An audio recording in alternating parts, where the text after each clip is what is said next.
what you may have done would still be considered illegal. It still could be considered an assault on a person, even though they've given consent. Oh, absolutely. Well, that's a whole big topic on FetLife, BDSM and the law. Did you ever read that on there? No, I know he has. Okay. Trust me, he finds all of that stuff. Right. But yeah, and I think there's not enough conversation about that, and there's not what I appreciate about when he and I talk about it is I like for him to tell people what to say, tell them what their rights are, and what to say in the moment, so that that maybe they don't have to allow the police into the location where they're at based on what they've been called out for. Right. Or if you do find that you have to let them in, knowing what to say in the moment so that it doesn't escalate and become a bigger issue than it is. Because again, we don't think anything of it because we've done everything we thought was right in the beginning to set the scene in the first place. Right. The police officers don't care that you've signed a contract with this person and that they've consented to being flogged and beaten and marked and burned. They don't care that they consented to that. You can't assault a person like that. It's still illegal regardless. Right. Exactly. So, yeah, that makes for really great conversation because there's a lot of people who have been in the lifestyle for years and don't know that they have a certain amount of rights or that what they're doing is illegal or what to say if that happens, if they get the knock on the door, so I try to have those conversations with him often. So that can, that information can be shared. Because you get a lot of people who will just in general talk about the fact that some of this stuff that we do may not be legal. Right. But to have someone who's been in the uniform and has knocked on the door tell you what you should and shouldn't say, that's a whole other thing. Of course, I know. That's like, ooh, it makes you feel like you're on some like in a bad dream or something, right? Right. Oh God. Right. And then the dominant is standing there who thinks they know, and they're like, "Really? I can't do that? Oh, holy shit! I didn't know I wasn't able to do that." Right. That's like these fellas that in the past would message me or email me for a pro dom session, right? And they're all like, "Oh, I want you to fuck me with a strap on." I'm like, let's not say we did. And they're like, "Well, why not? I'm paying you." I said, "Yeah, but but it doesn't work that way because in all 50 states, it is considered sodomy and prostitution, and I'm not taking money to fuck you and your sorry ass with a strap on." End of story. Like, Right. And they're like, "Well, this prior mistress that I saw did that." And I said, "Yeah, and let me guess.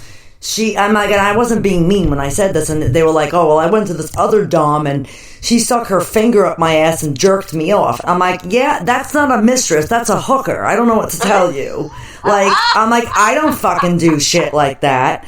They're like, "Well, I'm like, just because she had a tight little black dress on and had a whip doesn't mean she's a dominatrix. She could be like into fetish play, but she's still an escort. I'm sorry, and I don't do that. That's not what I do." And they're like, "Well, what do you do?" I'm like, everything you said I didn't. Yeah, and it's funny because that right there is a whole nother conversation. Yes. That's a whole, like literally a conversation for another day because I think, and I have a conference call tomorrow set up to talk to a woman who wants to do a autobiography on her life as a mistress. Right.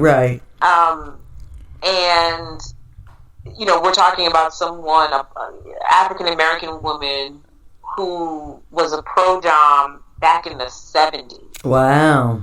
Completely unheard of. She was like way underground then. Yes. And so what fascinates me about reading some of the material on her is the fact that she was very, very professional.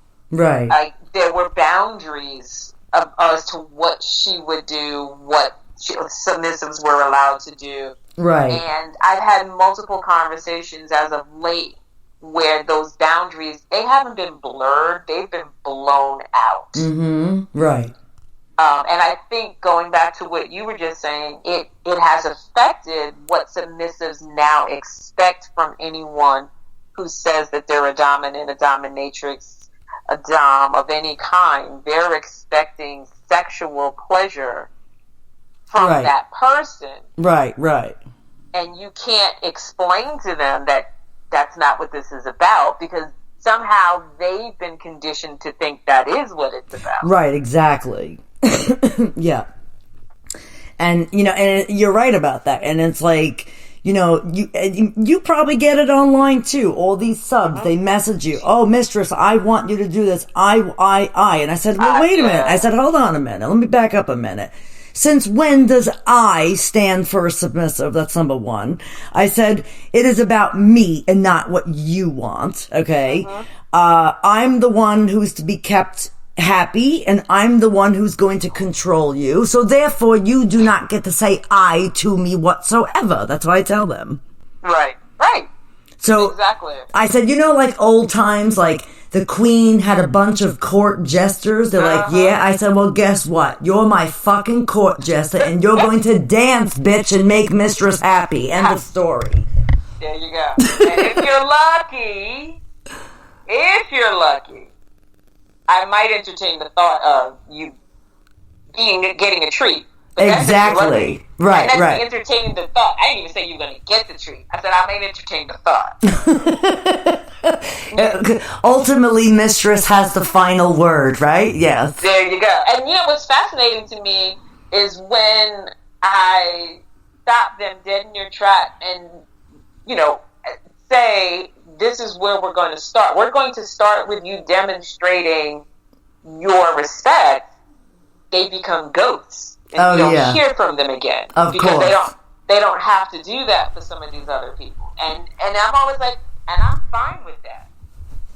I'm absolutely fine with that. Guys, I'm not into training someone who comes with this preconceived notion that's so far out of whack. Training is for people who come with a certain level of understanding of what this is and what this isn't, and are willing to be trained for me. Right. I don't have a dog because I have no desire to train the dog to not pee in the house. That's me. I don't feel like doing that. So I have that same perspective about submissives. I don't feel like training you not to pee in my house. I need you to come already understanding you don't pee in my house. And then we'll go from there. Right. That's really funny. Yeah. So. That's interesting. So where can people read your erotic stories and stuff? So, 2 places. They are available on Amazon if you search for Casey Carter. Okay, so if you search for Casey Carter on Amazon, you're going to find more than one Casey Carter. Gotcha. Casey Carter, find the author bio that has my picture. But the other telltale sign that you found me is all my books have a mask on the cover. Every last one of my stories, there's a mask on the cover. That's how you'll know for sure it's me. And if you want to read an excerpt from my stories, some of my articles in ASN Lifestyle Magazine are excerpts from some of my stories. So if you go to asnlifestylemagazine.com and just peruse, I was in the magazine all year, I guess. Yeah, all year. I had to think about when did I start. I started last year. Right, so right. All year, there's articles that I've written, and some of them are excerpts from the stories. So, yeah, that is the quickest, easiest way to find one of my stories. I'll have to break out Mike and Sherry's magazine. Yes, please. And just to make it easier for you, when the December issue comes out, yeah, there's an excerpt from one of the stories from the book of John, as I like to call it, but from John. So this is one of Lorenzo's stories. And, you know, when you talk to him, and I'm sure he's sitting here now going, I thought she said she wasn't going to be on that long. When you talk to him, get him to tell you about the book of John.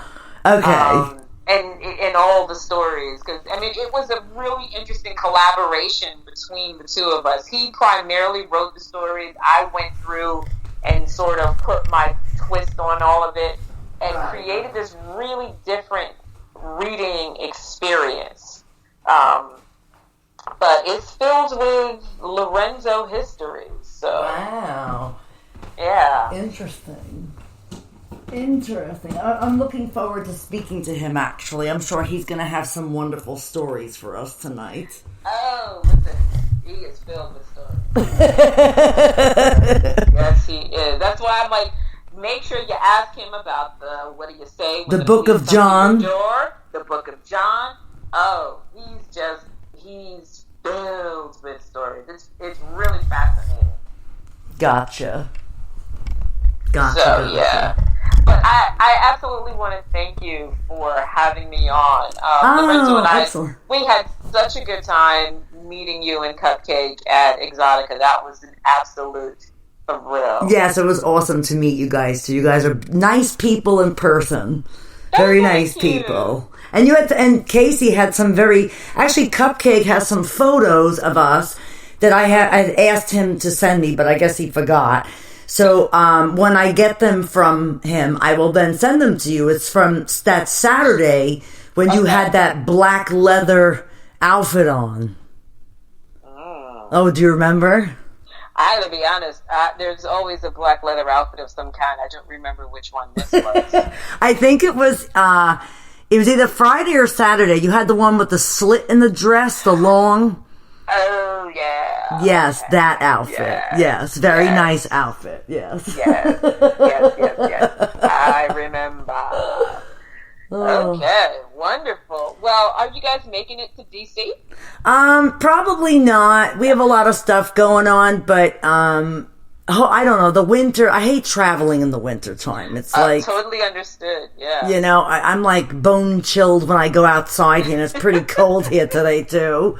So, yes, I totally understand. Well, hopefully. I mean, if not, I will see you at the next one, maybe in the summer. I think they do. Exotica added a new location, right? They never really had DC. They had another one was Colorado, I think, at one time. Yeah, that did not go well. And then they had.